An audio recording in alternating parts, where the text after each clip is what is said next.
So on behalf of ASCII and UNDP, I welcome the speakers in the next session.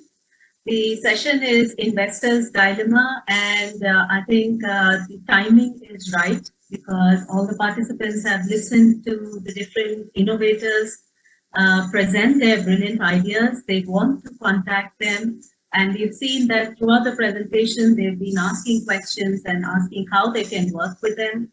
So they're already primed up. They've also listened to investors and understood what it takes for them to get the investors to their towns. And now we come to the final bit, which is required. Where do we get the money to make this happen? So whenever we are in a dilemma with regard to money, we reach out to Deval. Deval, as you can see on the slide, is from an organization called Dasra. He's the founder of this organization. He's a Texas-born investment banker, but for good or bad reasons, got the social bug into him, which made him come to India. And he is now deeply ingrained in strategic philanthropic efforts here, and he supports several organizations across multiple sectors to support social causes and enterprises and organizations such as ASCII who want to bring a change. So welcome, Deval, and I request you to lead the panel and introduce the panelists to all our members. I would also just like to put in a word of caution.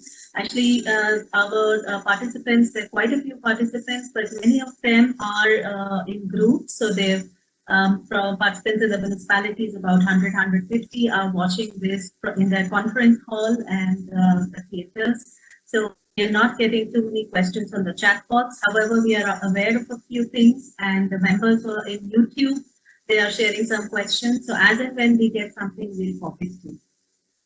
So over to you, Deval. Thank you very much. Great. Thank you so much, Dr. Malini, Professor Chadi, the entire ASCII team, and all of the participants today, the innovators, as well as those that are taking their Saturday to learn more about this topic. I thought it was fantastic when Professor Chadi opened up the day sort of talking about his normal day-to-day interactions and how much we as individual citizens are equally responsible in consuming items that clearly lead to plastic waste. And so that left me sort of just thinking about, anywhere from brushing our teeth in the morning and the toothpaste, as well as the toothbrush, to drinking water many times outside in bottled waters, to, of course, the food we eat, especially more now in COVID times, that get delivered to our house since we don't want to go to restaurants. And then, of course, the medicines, the soaps, the shampoos, and literally the list goes on and on and on. And so I applaud everyone here today to really talk about something that we are all equally guilty in contributing to, and hopefully over time we realize that we also therefore have the responsibility to be a part of the solution as well. To start with, we do have, as Dr. Malini said, and we sent this in the agenda, 3 fantastic speakers from different organizations. If you can just look them up online, we can save a little bit time on sort of their intros. These are individuals who come from different backgrounds, different perspectives, and I think what's fantastic, at least, is they bring their own take to plastics. And with that, I'll have a brief intro and just dive right into the questions. And so, as has been said, I think many times today, plastic as a material resource places a huge dilemma on producers, consumers, and the government as a whole. On one hand, its multifaceted nature presented society with numerous advantages, but this has come with major drawbacks in the environment, polluting our waterways, polluting air because of burning of garbage, and of course the risk to life itself, both with humans and animals who end up consuming microplastics. Having said that, a private sector perspective on plastics is very, very critical to ensure society shifts from a more carbon-intensive supply chain to a carbon neutral, or possibly even in the future, a carbon negative one. Dr. K.R. Rao, the additional secretary at Niti Aayog, rightfully said this morning in the session that while we do need fantastic innovators like the ones present on this platform today, it is very important to convince elected officials and community representatives to become active partners in plastic waste management to ensure long-term sustainability. However, this will require collaboration with private sector players and funders so that innovations can be supported and scaled up. And so today in this panel, we will focus on bringing in three diverse perspectives. Nandita from the financial and investment industry on where capital needs to move and why it needs to move responsibly. Sandeep from the startup ecosystem on what are the current gaps and where opportunities lie for inventors, entrepreneurs, and government. And finally, Ajay from Coca-Cola on the role large MNCs can play using their innovation, marketing, and logistics capability to drive behavioral change and move consumers away from non-biodegradable and unsustainable materials. With that, Nandita, we'd love to start with you.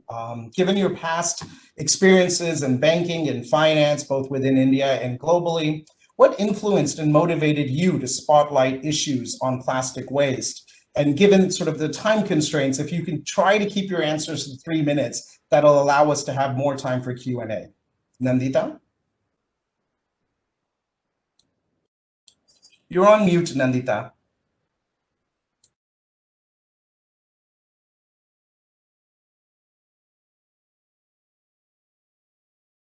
Okay, is that better? Okay. Perfect. So thank you for having me. It's a pleasure to be here.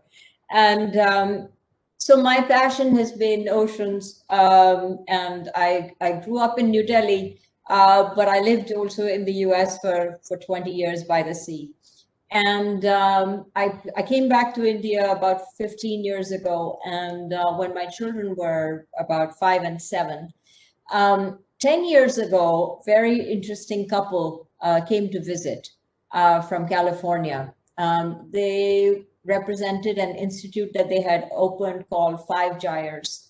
They had embarked upon a journey from Los Angeles to Hawaii on a raft that they had created made of plastic PET bottles, no engine and nothing else. I don't know if you'll be able to see, but this is kind of a picture of that raft that they created. It was called Junk Raft. And their journey was full of peril, and they were doing this to document the amount of plastic and to show the world the amount of plastic that there is in the Pacific Ocean. And they came to the children's school here in New Delhi, India, and then they talked about the impact of the plastic on the marine life and so on, and it just completely opened my eyes. And for our family, it became a crusade to do everything we could possibly do to support their efforts and also to find solutions. So it's been a very personal journey. Subsequently, I've spent a lot of time researching biodegradable plastics and really looking at, what is it that we need to do as finance professionals, investment professionals, and individuals. And I realized something. The plastic problem is very deeply intertwined with fossil fuels because that's where they come from. But that leads us to climate change. And India is in the red zone when it comes to the impact of climate change over the next few decades. And what I realized was this plastics problem hasn't happened by chance. It's happened because oil has become really, really inexpensive because of fracking. So there's a very economic reason why this problem has become and staring at us in the face. And it is a product that is so convenient, and yet it is leading to the destruction of human beings on this planet because of the effects of climate change. Because what we're doing to the oceans is we are reducing their capacity to absorb greenhouse gases. In effect, that's what's happened in the last 50 years. And if this goes on, which it will, the growth of plastic consumption, despite of 7 years of huge media campaigns and just huge awareness campaigns. And you all know how bad it is. And yet the growth of plastic is projected to be 5 to 6% per annum. And it's just going to go on and on and on. So for me, it's about, there's a totem pole of what do we need to do. One, we need to reduce the use of plastic. So we need to take that growth rate from 5% and make it minus 5%, right? So we have to actually create a whole new target, okay? You have 30 seconds. Yes, Nandita? Reuse existing plastic, repurpose products for reuse, redesign, and that takes the onus not just from consumers, which is where, and ULBs where this problem has been dumped upon, but also companies. They need to redesign their supply chains and they need to manage how they package their products and so on. And then lastly, recycle. And I say lastly, recycle because recycling is extremely fuel intensive process, because you are taking the product, you're transporting it to a facility, you're then converting it into something, you're then taking it to another facility. So there's a lot of transportation involved, and therefore recycling is the least of these. So anyway, this is in a nutshell my story, and take it from here. Great. No, thank you so much. And I appreciate you bringing the personal story, because I think at times we forget about that. Sandeep, over to you. You run a phenomenal organization that is still in its early years of growth. And so we would love to hear from you. What are some of the challenges that innovators like NEPRA face in scaling, and what has worked, both from a funding perspective as well as a government perspective? So, I think the journey of an entrepreneur who constantly, has to work in waste management, it's of constant innovation. So, from my personal journey of 200 kgs per day to 560 tons per day of processing dry waste, being from one city to multiple cities, the challenges have been different every day. So I have nothing which is one standard challenge. So innovation is all about solving problems and challenges. So there is no standard formula for any innovator or an entrepreneur to really resolve those issues. But yes, everything really boils down to this one common word of not plastic being a problem, but problem of partnerships. And there does not exist the ecosystem where people look at each other as friends, colleagues, or even supporting ecosystem for sharing the knowledge. And I think all this from going from one city to being in Indore, handling 300 tons, to Pune, to Mumbai and all. What I have learned is now the time has come to really support the ecosystem for innovation by creating those partnerships. And I think that's where my whole journey has been, because I have been struggling on various parts of collection, sorting, creating value chain for recyclables, technology for processing waste at scale. Then compliance is, as rightly mentioned, one of the earlier events is, when you really want to attract capital, you need to have compliances in place, because that's where the biggest risks are in waste sector.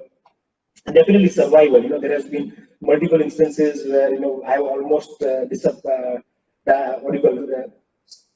disappeared from the sector and I have come back. So survival is more important for this waste management space, and definitely team and motivation. So it's all it's a complex, constant, and especially in waste. Means unlike any other business, waste has about 7 different businesses within itself: like logistics, people management, technology, supply chain management. So it's a complex business where collaboration is more important. And with the new need of plastic waste management with ULBs also need to be more win-win creators and partners rather than somebody who just push the responsibility on the waste management companies.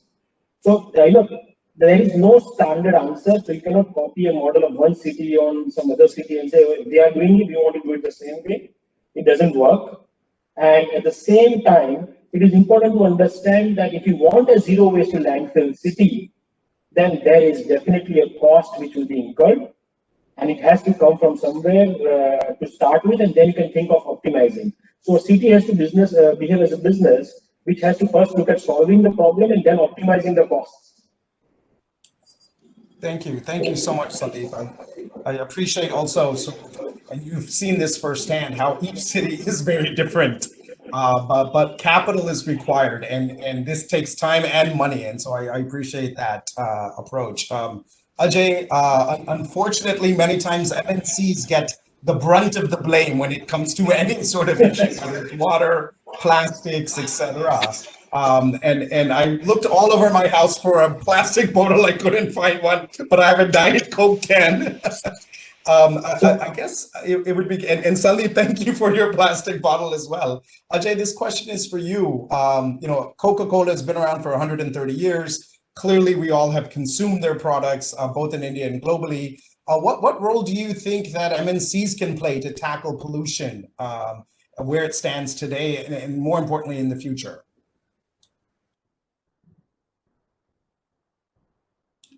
Ajay, you're on mute.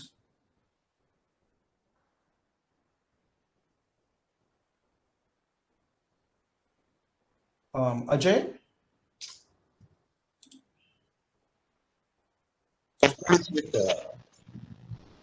Yeah, can you hear me now? Yes, we can hear you now. Are you able to hear me now? Yes, there's a little disturbance, but we can hear you. I said, in fact, you had opened it in the right way. Are you able to hear me? Is there a problem? Or probably I found something which will make me clear. I will. Dr. Malini, are you able to hear Ajay?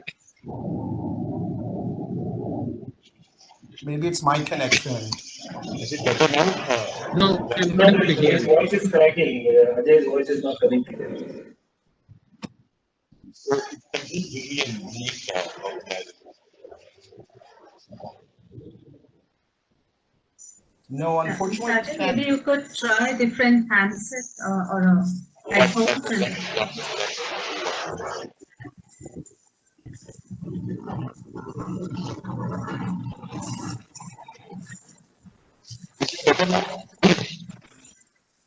no, unfortunately, it's no, still the same.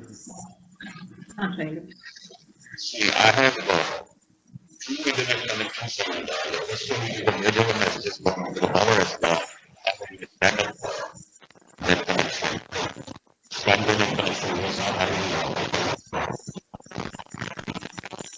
Mr. Ajay, we can't really hear you. I'll ask the tech person to just call you up once and then follow up. and exit and come in, I think it will solve.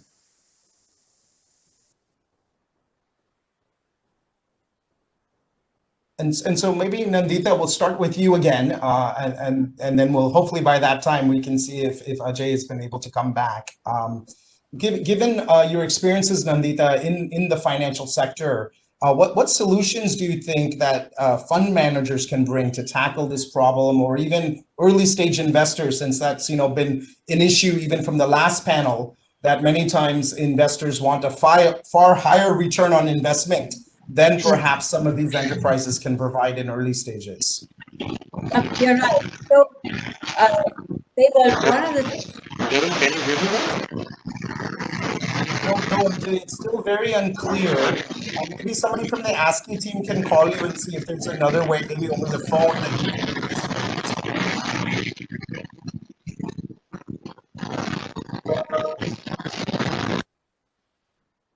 Sorry, go ahead, Nandita. Yeah. So, clearly fund managers can provide two things actually, not just risk capital, but also a platform for advocacy. And when it comes to risk capital, please understand that it's not about, necessarily expecting a very high rate of return, but it could also be expecting a more assured return of capital, right?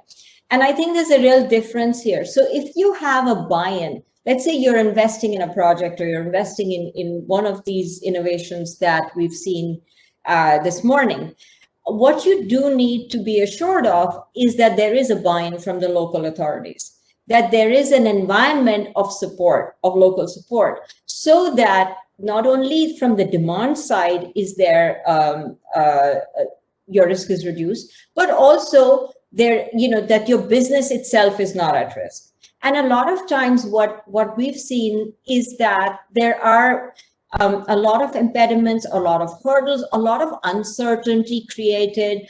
There could be, sort of instances where the rug has been pulled from under the feet of the entrepreneur in trying to, do their business. And obviously, especially in India, the environment has not reached a point, because the sector is so disorganized, that you can have large pools of capital come in and say, oh, okay, we'll be able to take a market rate of return plus something to fund this whole space, because even that will not ensure its success. So it's less to do with, expecting a very high return on investment. It's more to do with, can we just remove all of the minefields that are in the way of making this whole, aspects of this business a success? And in that, we really need the buy-in from the local authorities. So we don't just need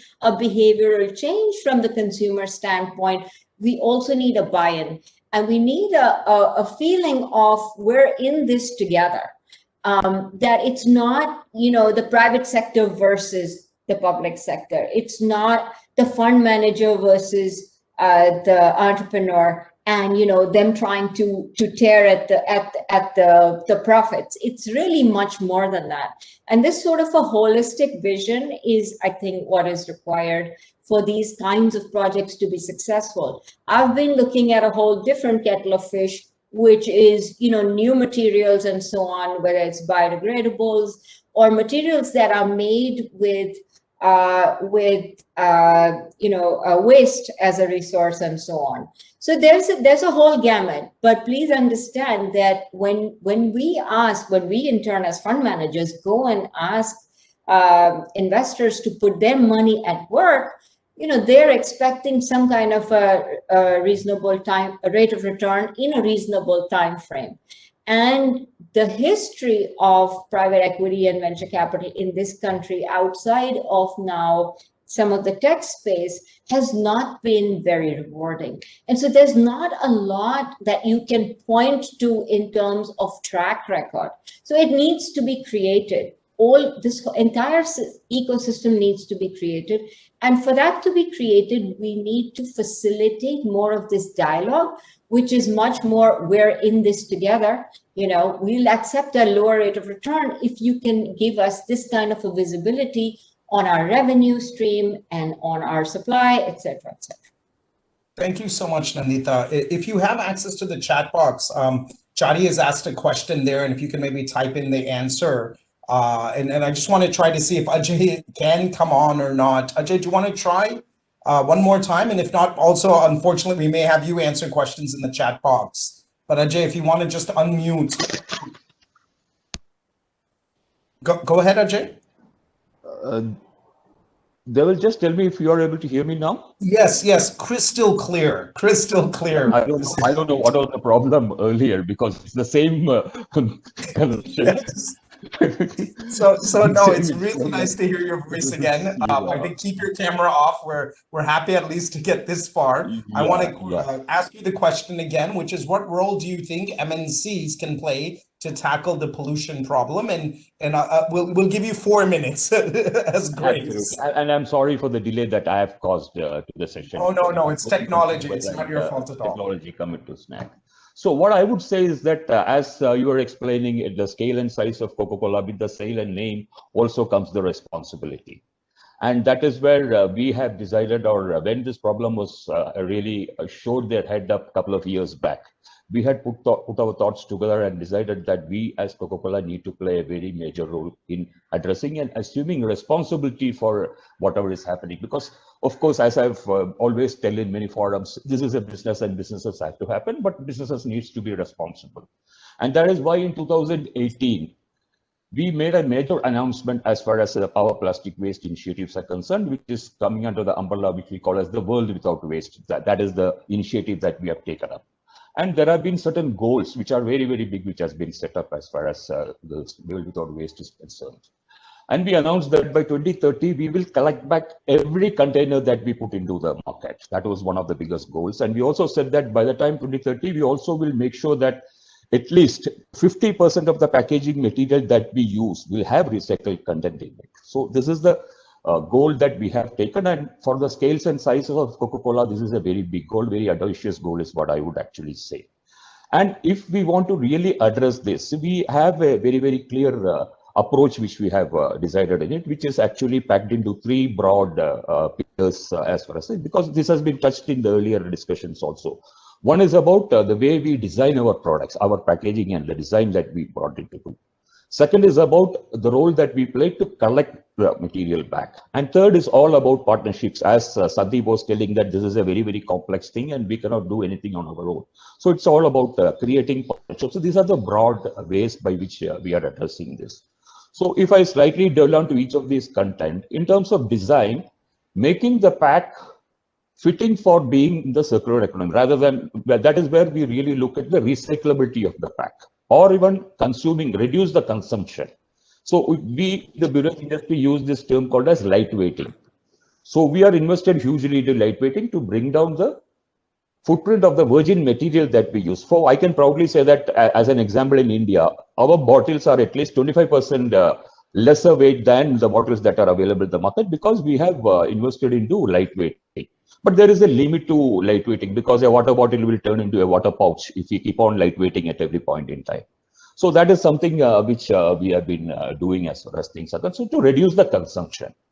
Second is about how do we use more recycled material? How do we make it more recyclable or recycling friendly? So we have been making package changes in many of the countries which have been started to redesign the packaging and making it more recycling friendly. For example, I would say, for any consumer brand, packaging is the standard property, which is very, very important as far as thing. Any change as far as any packaging which we add attributes into the packaging is something which is going to add much better. So we have taken very bold decisions to change such packaging decisions. For example, all of us know that Sprite comes in a green bottle globally.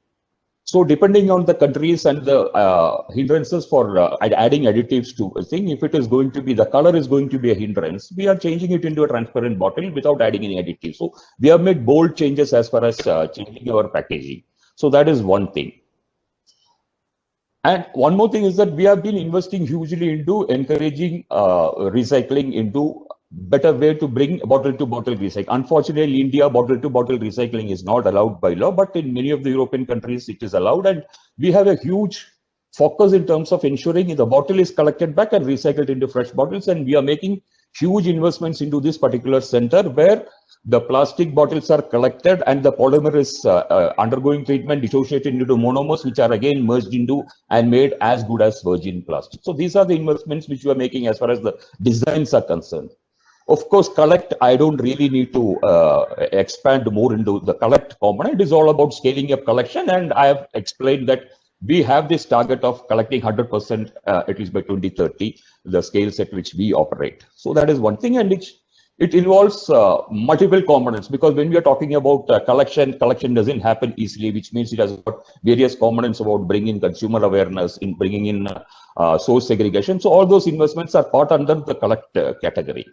And the third thing which you was talking about partnership, because everyone was telling, Sandeep also was talking about partnership. We feel that Coca-Cola on its own will not be able to go further. As people say that if you want to go fast, go alone. If you want to go long, go together.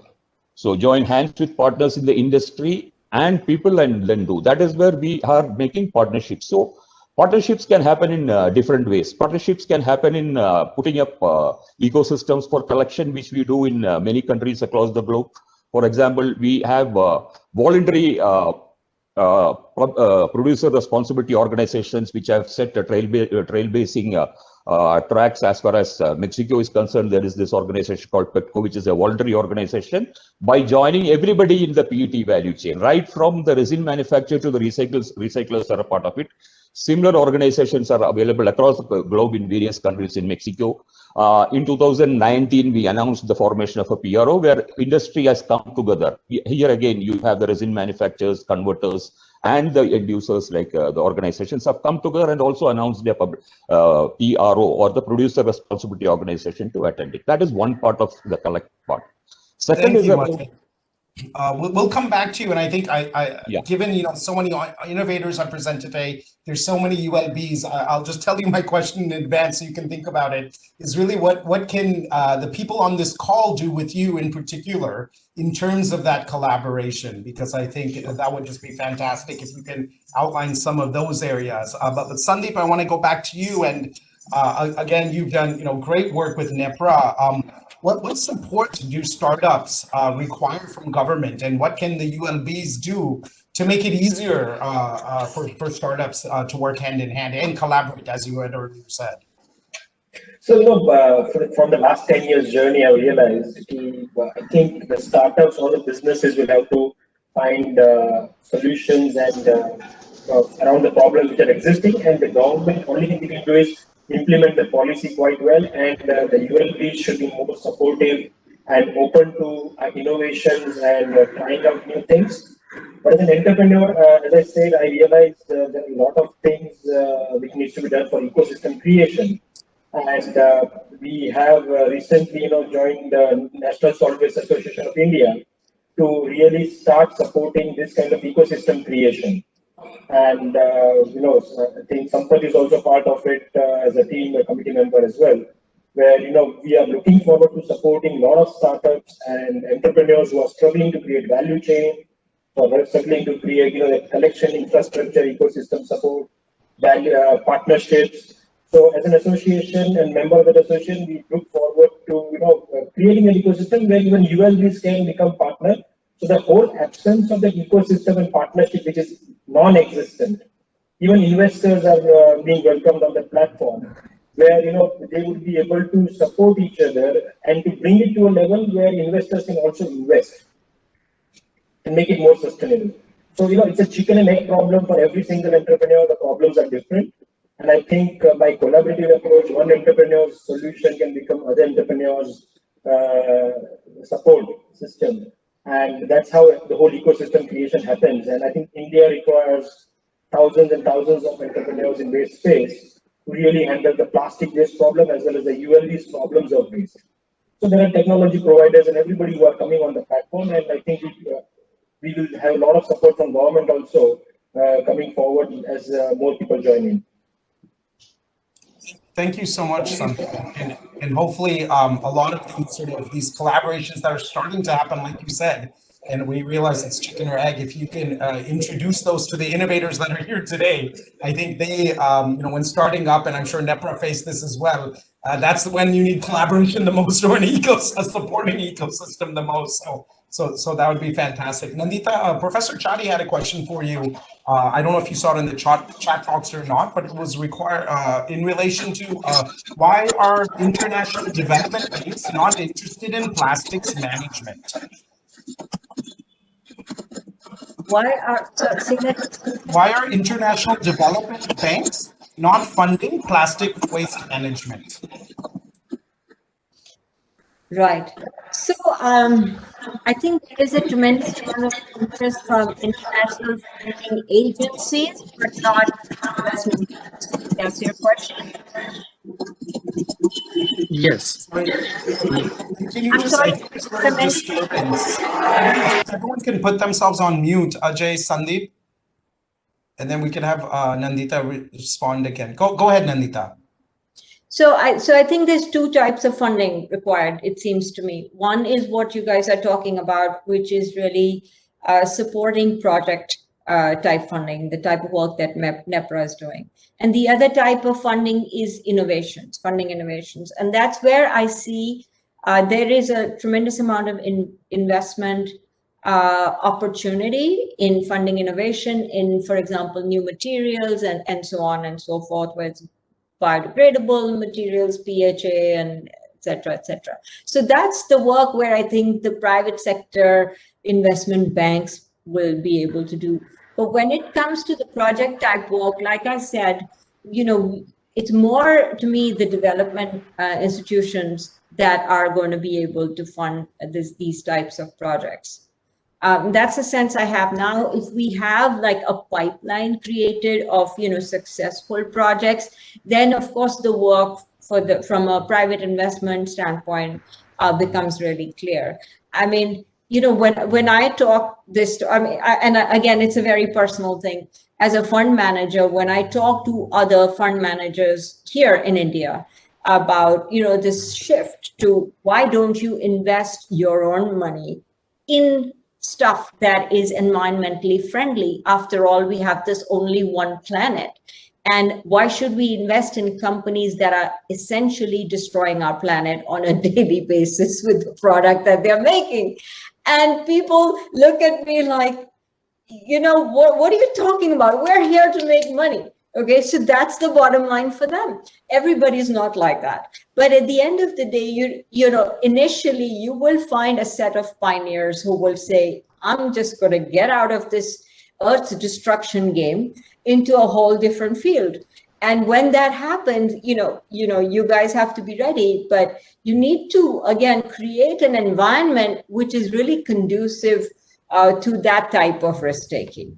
And I will be the first one to invest in companies coming out of India that are finding these solutions.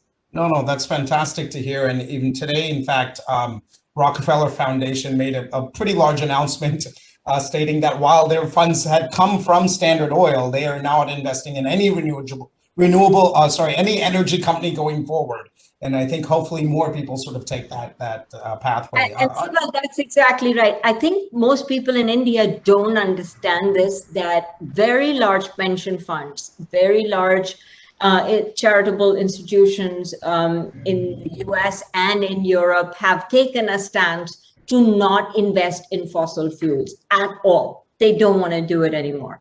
And this is a very big shift. If we embrace it, if we embrace it, we can go to another level, because I think spiritually, this country is much more aligned to that type of thinking. It's not foreign to us. No, and the last question, Ajay, is really to you. I mean, we have so many innovators and ULBs, and I think COVID has taught us one thing: it's decentralized solutions that are required. And so with that, if you can maybe talk about 2 or 3 ways that individuals on this call can participate directly with Coca-Cola on some of your initiatives that you laid out earlier, that would be fantastic. Yeah, Deval. In fact, I would start off from what Sandeep was talking about. What we need in India is actually an ecosystem to be created, which is an end-to-end solution has to be. And this can be broken down into multiple components, because if you look at right from the way the waste is disposed at the consumer level and it converting into a final product, you have multiple players and multiple stakeholders who are playing. And there are people like government stakeholders like municipal corporations, etc., who have been there. And what we have actually attempted in India is to create an end-to-end platform to be created for all value chain players to come together. And we have decided that we will have interventions at every point in the entire value chain. So when we are talking about value chain, right from the point of collection, bringing in behavioral changes, establishing material recovery facilities. Of course, the earlier speaker also told about having decentralized, because plastic, considering requires a decentralized approach. So our approach was to set up decentralized collection centers. And that is where we are partnered with UNDP to set up a large network of collection centers, which is tracking almost, which is covering almost 50 locations. So probably we can say that we collect almost close to 250 tons per day under our program. 50 into 5 tons capacity is 250 tons per day is the program that is being done. But then we focus on multiple areas as far as the operations is concerned. We have created different segments into which we can have partnerships. It starts from creating the awareness program, where we need partners to bring in sort of behavioral changes. Environmental activities you have to be brought in. We have a programs which we run at schools. We have a program called Support My School, which is now more focusing on to awareness creation at the plastic waste centers. We had simple campaigns which had been run across in centers, which is we have our Alag Karo campaign. Anybody can look up in YouTube or net and understand. It's a very simple campaign where we encourage people to segregate your waste, because that is the biggest thing that need to happen. Similarly, we also have programs which is attempting to bringing inclusion for the waste workers who have been backbone of managing the plastic waste in the country. Almost 4 million of them are there in the country, and we have developed programs, and we need partners to also to execute such programs, bring in inclusion and empower them and develop them into entrepreneurs. So we have created models. We are kicking off a model which our pilot was completed, where we are having low cost collection models are getting established, where these women who are involved in waste picking can come together, create a self-help group sort of thing, provide them with the infrastructure so that they can upgrade themselves to entrepreneurs rather than being waste workers. Then we also work at all entire supply chain activities, right from the collection of the material, the way it is sorted, the way it is getting into the next center. How do you add value to non-valuable material? This is an area which we are actually really working on. Because see, plastic, if you look at, have got multiple types of plastic, and what is actually challenging us is the ones which have to go to the end of life product, end of life treatment, like your multi-layered packaging or the thin and plastic. Now the challenge is that who is going to bear the cost of it? And this is where we have major challenge. And this is actually, if you look at India as a country, has got almost 60% recycling, which addresses the major valued plastic. But then you have a major component of 20 to 30%, which are the non-recyclable, either technically not recyclable, which are the multi-layers, or the economically not recyclable, which are your thin plastics, which are your low gauge plastics, etc., which is not viable for the rag pickers to pick up and do. Unless you are able to create a value chain for this material, this problem is always going to go. So that is where we work with entrepreneurs to bring in, how do we add value to such low value material? For example, we are working with an entrepreneur who is compressing this low value material into particle boards, plastic particle boards. So that is one area where we are working together. We are also working continuously to give proof of concepts to people. As of now, what is happening in terms of low value materials go for incineration in the cement kilns. Oh, we have a project which we have... Sorry, Ajay, I just wanted to say we have 30 seconds if you can wrap up. Yes. So what we are doing is that how do we bring in value to this material? For example, plastic has got 60% more calorific value than coal. So if coal is 5 rupees, why can't there be a price for the material which is actually going for incineration cement kilns? Because it's substituting some material which is. So we are working on such products which can add value. Again, one of the other projects which you are working is all about bringing value to the material which is actually getting into laying of roads, adding. We have projects like blending it with vitamin. Some projects are happening. We are doing some trials, etc. So these are the multiple areas where we have opportunities for people to partner with us, because we have developed an end-to-end project in the country to address the entire thing in its totality. Perfect. No, I really appreciate that. And if we can work with, if the ASCII team can just work with either yourself or UNDP, that sort of puts all of this down on paper, we would love to send this to the ULBs as well as the innovators here, because I'm sure there are many ways of working in partnership with Coca-Cola. With that, I think, sort of the main takeaways from today's panel have been, we have to collaborate. The problem is bigger than any of us. As Sandeep said, it needs to be sort of nuanced to a particular area. And as Nandita said, we need patient capital to sort of come in and support these initiatives. With that, Dr. Malini, I'd love to turn this back over to you. And I just want to thank the panelists for their work in this area today and more importantly, tomorrow. Thank you. Thank you so much to you and all the panelists. I think there are some innovators who made presentations in the morning, and there's some innovators who have been in the business for quite some time. And it's very nice to see that they would take a lot of heart from this discussion right now, whether it is Nandita's point about patient investment or Ajay's point about opportunities for collaboration. Because I think it's very important that companies realize that there are so many innovators who can really contribute to their journey. We didn't really have a lot of time to discuss about extended producer responsibility. There were some questions in the morning regarding that, but perhaps some other time. Also, there was an interesting point, not really related to this, but Mr. Nathan has put in a point saying that there is a plastic lobby in India and China is funding it. So I think it's a point that we need to evaluate, not discuss right now.